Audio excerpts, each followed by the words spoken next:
For this book report, I read Complications, Notes from the Life of a Young Surgeon by Atul Gawande.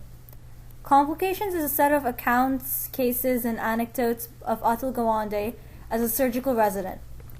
He talks about not the idealized form of medicine, but the actual complexity, uncertainty, and imperfections of medicine.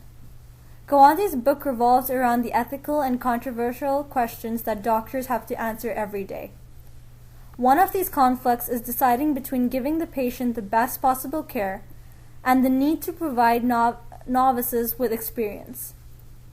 More damage is done when a novice does a procedure over an experienced doctor.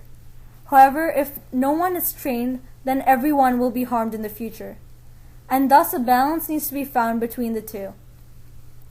Another controversial question that Atul Gawande brings up in his book is who makes the ultimate decision in a patient's care, the doctor or the patient.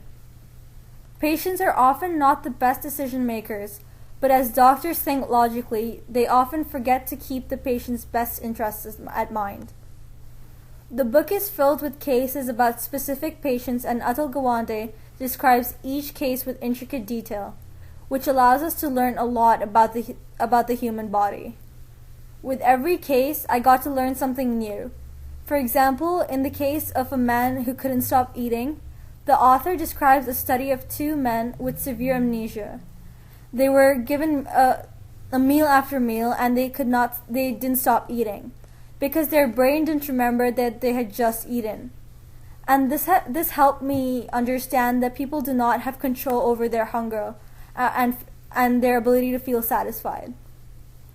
I would definitely recommend this book to everybody, even if they do not have an interest in medicine, as this book is not only filled with really, really fascinating stories, but gives people the truth of how medicine is not a perfect science and is filled with great difficulties and complexities.